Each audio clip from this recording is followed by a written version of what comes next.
এই দুটি দাবি যদি মেনে নেওয়া না হয় তাহলে বৃহত্তর উত্তরায় আমরা অবরোধের কর্মসূচি ঘোষণা করতে বাধ্য হব।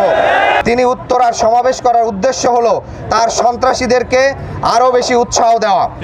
আমাদের হামলার ঘটনা ঘটেছে সকাল 9:30টার দিকে।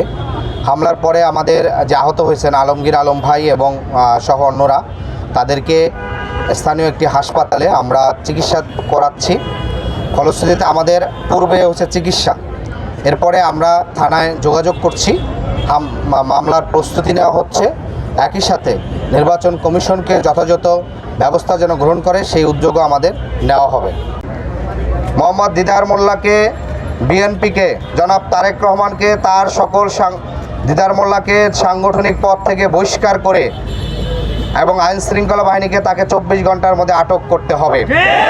অন্যথায় জুলাই পরবর্তী এই বাংলাদেশে কোনো ধরনের সন্ত্রাসী হামলা বরদাস্ত করা হবে না।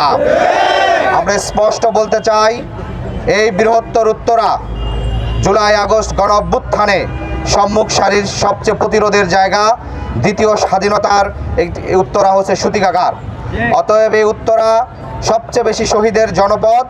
নতুন বাংলাদেশের যে আকাঙ্ক্ষা, যে ফ্যাসিবাদ এখানে চেপে বসেছিল, সেই ফ্যাসিবাদ থেকে মুক্তি হওয়ার জন্য এইখানকার ছাত্র জনতা শ্রমিক সবচেয়ে বেশি জীবন দিয়েছিল, সবচেয়ে বেশি শহীদ হয়েছিল।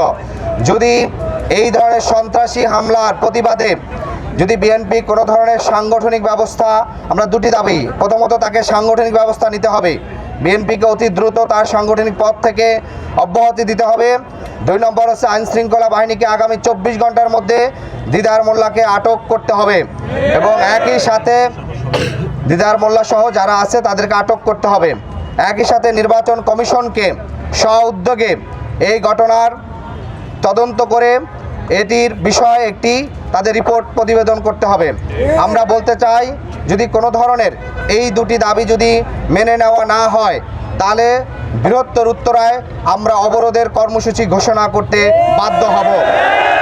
আমরা আশা করব জনাব তারেক রহমান, বিএনপির চেয়ারম্যান, তিনি যেন আগামীকালকে যে উত্তরায় তার জনসমাবেশ আছে সেই সমাবেশটি শান্তিপূর্ণভাবে অনুষ্ঠিত হোক।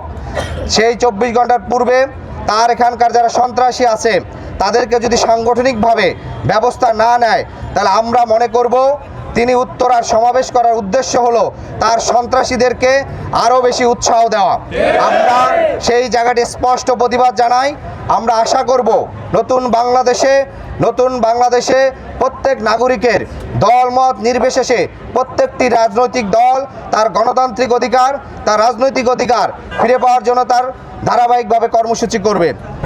জন্য অতি দ্রুত এই সন্ত্রাসী দিদার মোল্লা সহ অন্যদেরকে আটক করতে হবে এবং তাকে বিএনপির সকল সাংগঠনিক পদ থেকে বহিষ্কার করতে হবে। অন্যথায় আগামী 24 ঘন্টার মধ্যে উত্তরায় অবরোধের ঘোষণা দিতে আমরা বাধ্য হব। আমরা এই নির্বাচনে আমরা কোনো ব্যাকফুটে থেকে নির্বাচনে অংশগ্রহণ করতে আসিনি। বাংলাদেশের মানুষের গণতন্ত্রের রায় নিয়ে আমরা আগামীতে আশা করি মানুষ আমাদেরকে বিপুল ভোটে জয় করে সরকার গঠন করার সুযোগ দিবেন।